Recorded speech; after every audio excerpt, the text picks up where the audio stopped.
Jadi di sini perlu kita berdiskusi sedikit terkait sejarah Indonesia dan Aceh yang di dalamnya itu ada penjajahnya atau ada Belandanya.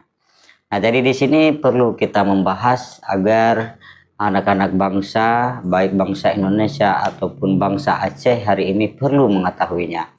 Karena Indonesia juga mempersiapkan, jadi Aceh juga perlu mempersiapkan sejarah yang benar.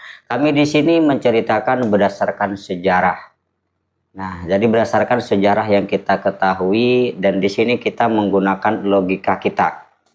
Coba kita pelajari kembali terkait proklamasi kemerdekaan Indonesia yang bunyinya kami bangsa Indonesia dengan ini menyatakan kemerdekaan Indonesia. Hal-hal mengenai pemindahan kekuasaan dan lain-lain dilakukan dengan seksama dalam waktu sesingkat-singkatnya. Nah, jadi di sini perlu sedikit kita menggunakan akal sehat kita. Kita di sini harus berpikir secara logika terkait proklamasi kemerdekaan yang bunyinya kami bangsa Indonesia dengan ini menyatakan kemerdekaan bangsa Indonesia. Nah, jadi antara Indonesia dengan Indonesia memproklamasikan kemerdekaannya. Apakah ini bisa kita katakan bahwa proklamasi itu hanya proklamasi sepihak tanpa diakui oleh dunia internasional? Seandainya proklamasi kemerdekaan itu diakui oleh dunia internasional, artinya proklamasi tersebut diproklamirkan di hadapan dunia internasional. Tetapi ini tidak. Antara orang Indonesia, antara bangsa Indonesia dengan bangsa Indonesia. Dengan bunyinya, kami bangsa Indonesia dengan ini menyatakan kemerdekaan Indonesia.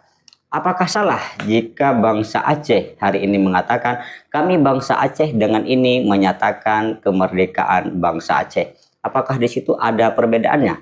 Atau apakah di situ ada kesamaannya? Nah, jadi di sini perlu kita menggunakan logika kita. Karena di sini berdasarkan sejarah yang kita pelajari dari tahun ke tahun ya, dari masa ke masa kita mempelajari sejarah bahwasannya Belanda itu tidak pernah mengakui kemerdekaan Indonesia sampai tahun 1949 sehingga diadakan konferensi meja bundar. Nah, jadi di dalam konferensi meja bundar tersebut dihadiri oleh orang Belanda, kolonial Belanda dan juga beberapa perwakilan dari Indonesia. Nah, jadi dalam konferensi meja bundar tersebut Indonesia setuju ya untuk membayar hutang Hindia Belanda sebesar 4,3 miliar gulden, teman-teman. Dan juga Indonesia sudah menerima bentuk negara federal buatan Belanda.